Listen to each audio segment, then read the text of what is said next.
आपको खाना बनाना अच्छा लगता है सिस्टर? खाना बनाना अच्छा लगता है ना? तो अगर मैं आपके घर खाने पे आऊं, आप कितनी चीजें बनाओगे? कितनी चीजें बनाओगे? जल्दी जल्दी कितनी चीजें बनाओगे? 5 चीजें बनाने वाली हूं मेरे लिए। क्यों? क्योंकि खाना बनाना उनकी कैपेसिटी है, खाना बनाना उनको अच्छा लगता है। अब मैं प्यार से चली गई, मैंने नहीं बोला था 5 चीजें बनाओ, लेकिन उन्होंने अपनी क्षमता से बनाई, अपनी कैपेसिटी, अपने संस्कार। हमने खाना खाया, बहुत मजा आया। अगले हफ्ते वो मेरे घर आई,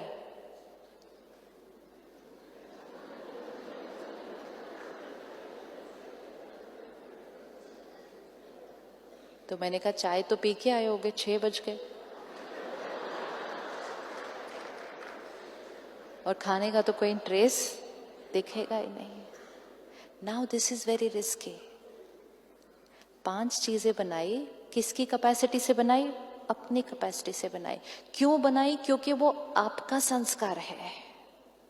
लेकिन आपने ये एक्सपेक्ट किया जब आप मेरे घर आएंगे तो मैं भी उतनी चीजें बनाऊंगी, और क्योंकि मैंने नहीं बनाई तो आप हर्ट हो गए, और आपने कहा इन्होंने मेरी डिसरिस्पेक्ट की, इन्होंने बनाया ही नहीं मेरे लिए कुछ। और फिर अगले महीने में आपके घर फिर से आई।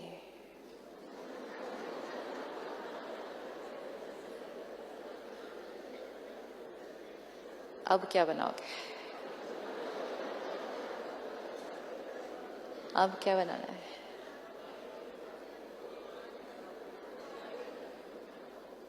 अब ये छोटी चीज लगती है ना खाना बनाना, इक्वेशन सारा दिन में देखे।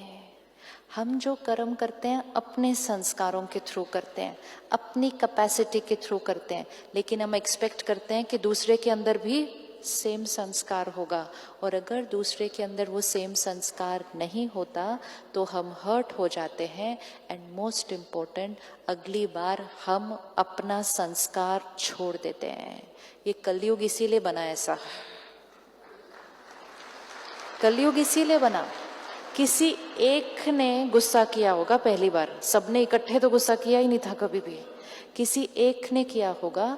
दूसरे ने कहा इसने मेरे साथ ऐसे बात की, मैं भी ऐसे बात करूंगा वापस, तो दूसरे ने किया, उन दोनों ने किया, तो उनको देखकर 5 ने किया, 5 ने किया, 500 ने किया। आज हम इस स्थिति पे पहुंच गए, हम गए ना गुस्सा करना तो नॉर्मल है। ये कलयुग किसने बनाया?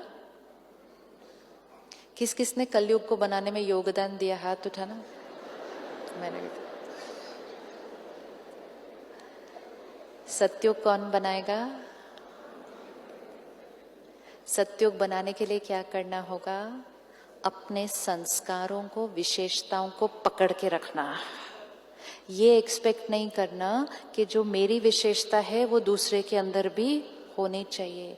मैंने उनको हेल्प की, जिस दिन वो प्रॉब्लम में थे मैंने अपना सब कुछ छोड़ा, मैं उनके पास गई, टाइम भी दिया, पैसे भी दिए, सब कुछ किया, और जिस दिन मुझे हेल्प चाहिए थी उन्होंने फोन भी नहीं उठाया। अब अगली बार वो फोन करें, देखते हो।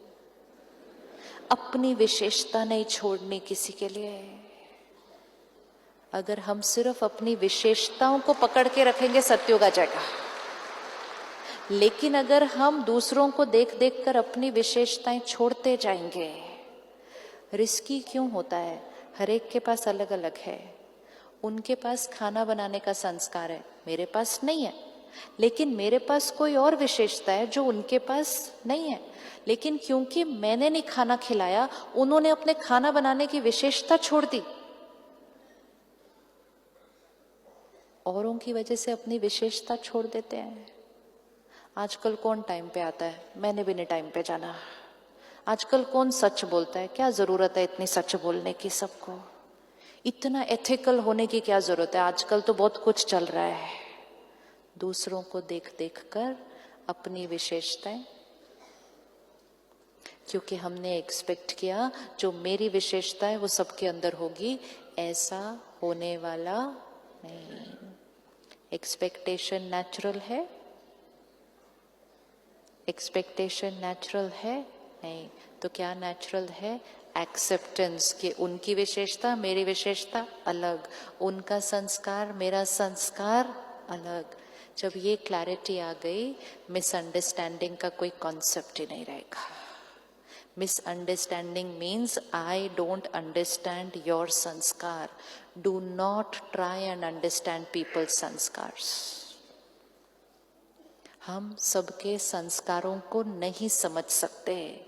क्यों नहीं समझ सकते? क्योंकि हमारे पास वो संस्कार नहीं है जो हम दूसरे को समझ सकें। हमारी दादी प्रकाशमणि जी, वो कहती थी मैंने कभी झूठ नहीं बोला। उन्होंने नहीं बोला था अपने जीवन काल में। तो वो कहते थे मुझे समझ ही नहीं आता झूठ क्या होता है। Can't understand why? क्योंकि वो वाला संस्कार नहीं है। तो जो संस्कार मेरे पास नहीं होगा, मैं उस संस्कार को कभी अंडरस्टैंड नहीं कर सकती।